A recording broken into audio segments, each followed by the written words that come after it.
Going good, good, yeah. Still All good. getting How are you, acclimatized Rahul? to business school life. It's overwhelming. So yeah. Sure. Yeah. Do you want to give it a couple more minutes Let's to begin. see if more people are going to Right. join?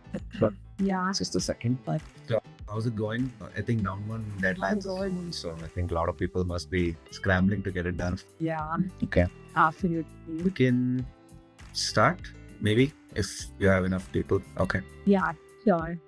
Yeah. Hello, everyone. Welcome to today's Instagram live session. I'm Rahul, your host, and I'm amazed to have all of you today here with us. Today, we have a very special guest with us who would be sharing his journey and insights into getting admitted into multiple prestigious business schools. Let me introduce you all to Rahul Nesargi, who has received admit from top business schools.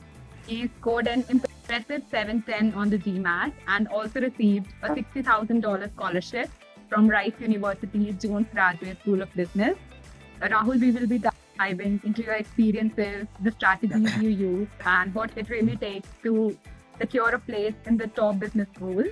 So, guys, if you are aiming for an MBA from a top program, you should stay tuned. Also, to everyone watching, if you have any questions, please feel free to comment. And also, please register for our upcoming coffee session, which is scheduled to be held on September 5th at 8 p.m. The topic for the coffee session is your NCR application tips, the proven tips to stand out. So the link is in our bio.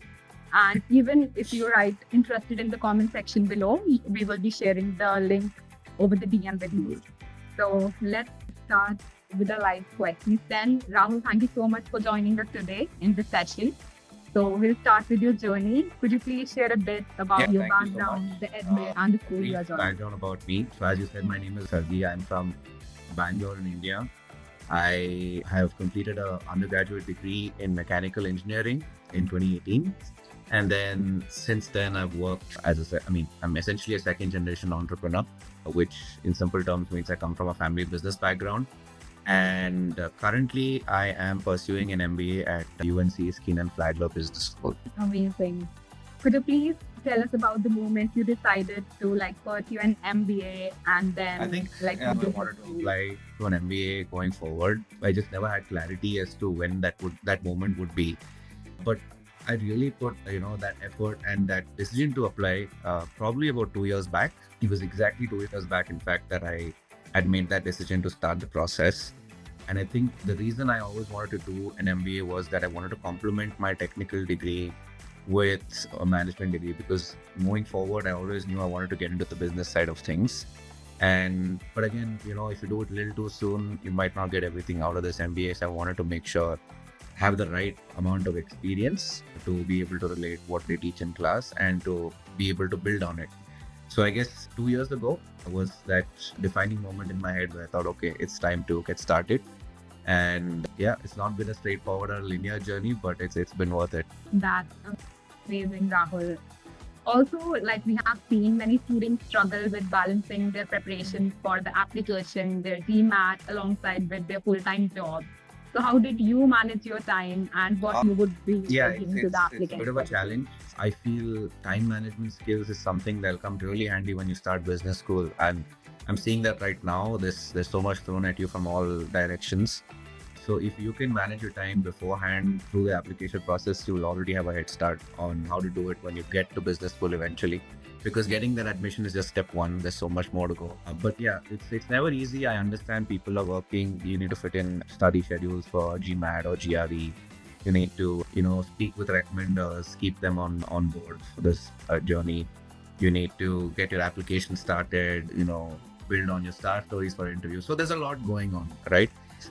The way I think effectively did it was I took away most of my distractions, which was including Instagram. I've joined this Instagram live, come back on the app after 2 years, so I haven't had it since.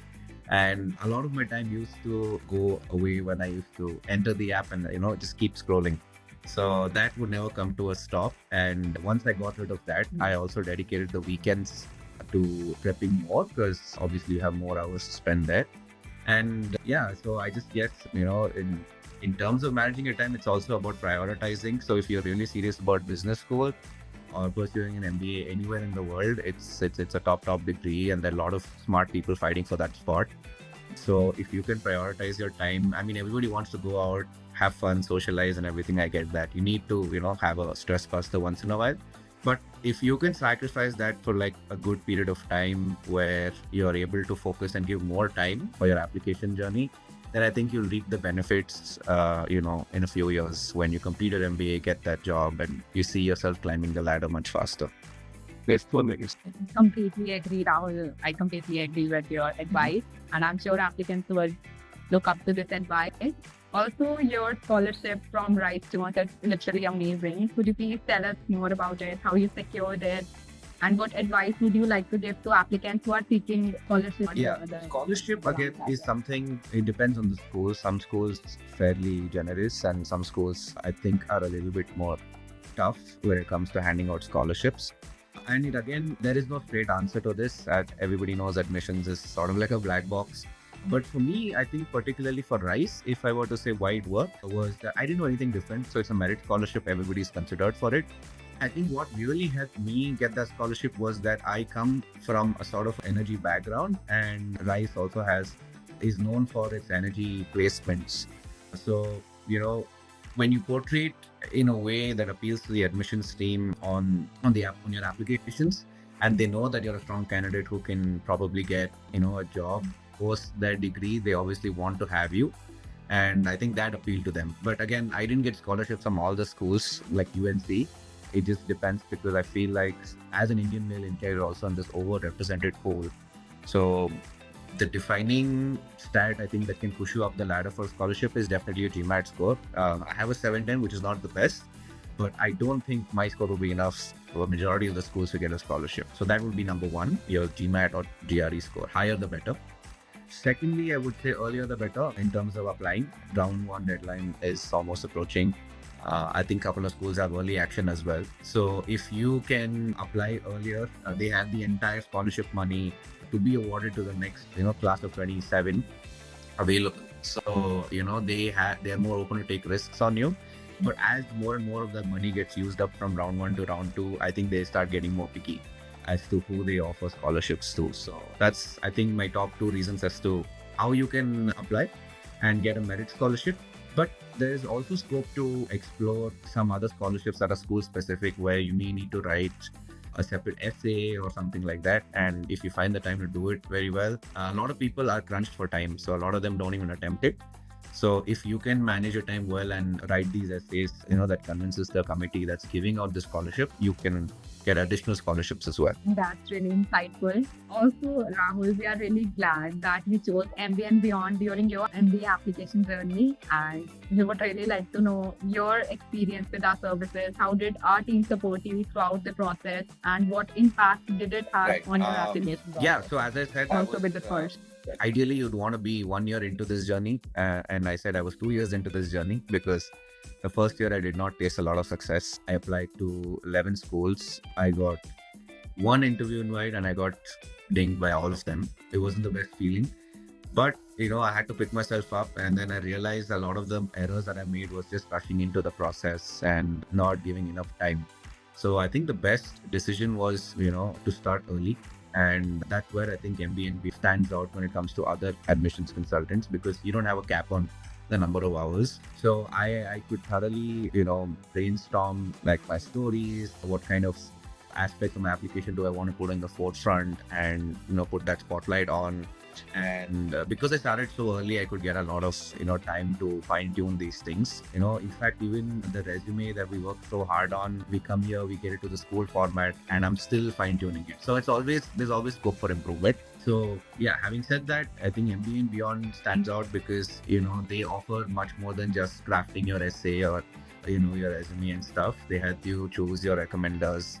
They help you craft your story, which is very important, much more than I thought it would be. And I realized that when I got here, because you have 45 seconds with somebody who's extremely important, and how do you want to show yourself in front of that influential person, right? Who could, effectively be the person who gives you an interview or maybe eventually a job.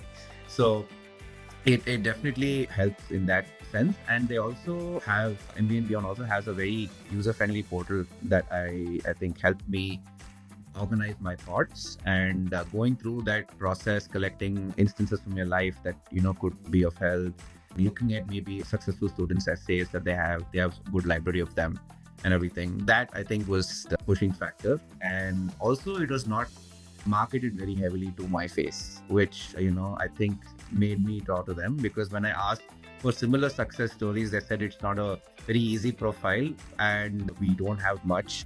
So they gave me very promptly the ones that I wanted that fit my requirements and my criteria. And that I think was very forthcoming, which other consultants did not. They just gave me the link to their success stories or something from their website, which I don't have to ask them. I can go find it myself. So that I think that process of and that effort to reach out to me and give me these details stood out, and that's why I went with MBA and beyond. Really glad, really glad. So Okay. we would be taking up some questions from the comment section now. So the first question we have is, what was the interview process like the top business school, and how can we prepare Yeah, great. like the best? So I would say I wouldn't say I'm the best, but I would say interview is sort of like my strong suit. So if you treat it as just any other conversation, you go in feeling really confident, and it's just a behavioral interview. They can ask you your motivations for doing an MBA. They can just ask you to run them through your resume, which is essentially tell me about yourself, and they want to see how concise and to the point you can be, how well you manage your time, because I believe most of these interviews are about 30 minutes long. And yeah, it was this extremely comfortable. A lot of these interviews were conducted by second year students at the time, so it just felt like a conversation, and know that they've been in your shoes. They have been interviewing similarly 2 years back, and it's not that stressful. Just have your star stories ready. Typical star behavioral stories include a challenge you overcome, leadership example, and a few others. So I think that resource is anyway available with MBA and beyond. So you can start prepping for those, and then and feel free to have mock interviews with people who with MBA and beyond and other resources. The more you practice, I feel the more polished you get. And I think that should set you up for success. Great. And the next question is, how important are the GMAT or GRE scores compared to the work experience for I think this admission is to a again top very business? subjective, because it depends on the school essentially that you're joining. So I was very attracted to Rice because Rice is in Texas. Texas is energy heavy, and they like my background. So I guess that helped me get a scholarship. But I was looking at more of a college town, and that's why I chose UNC over it. But yeah, coming back to the question, I would say, I would split it like this, probably about 60-40. And the reason I say that is GMAT and GRE is so easily quantifiable as compared to work experience. I cannot claim something I do is more effective than, something that another person does, right? Of course, there is a resume attached to it, but, when you're like, in terms of impact, equal to somebody else in on the work experience front, then the only way you can differentiate very noticeably is through your test score. So I would definitely say take that seriously. But having said that, work experience, the impact you've had, the leadership experiences you've had also equally matter. So ideally be strong in both. I wouldn't say pick a side, because over here the competition is so much that every little thing that you've done, you have siding with you as an advantage, puts you above somebody else. And they have thousands of people applying for that spot. So yeah, it's sort of evenly split. I would give a slight edge to GMAT or GRE. Fair. Next question is, what challenges did you face during your Because I work come and from how a did you business overcome? background, I think one of my main challenges was to identify and secure letters of recommendation. And that is because if you go with somebody even the top management was not related to you, it comes off as biased because it's your business. So I had to reach out to customers, and you have to be very respectful of their time, and you have to convey, especially if you're applying to 7-8 schools, and tell them the process and how and what are the parameters on which they have to write, what the schools expect. You can discuss with them and give them those insights. But yes, that's definitely a difficult thing because again, even though they're your customers, they may be busy, so you need to convince them and get them on board. Another big challenge I would say is time management. As I said before, it's never easy, which is why I think if you do it well during the application process, if you can get a knack of managing your time beforehand, when you get to business school, you'll have an easier time, I guess, because there's so much to do this, and then recruiting is just about starting now. So I'm already overwhelmed. It takes a while to settle down. So yeah, definitely that. And I would say in my case, I had an issue with LORs, but there are a lot of other challenges as I'm sure that people have, but these were my biggest challenges. Oh, sorry. To add to that, I also come from male engineer pool, which is, never fun to be in because there's so many of us. But yeah, so finding differentiators in your application was another key challenge I had. So, what do you think that made your application stand out, particularly in such a competitive field as you just said? Let me think.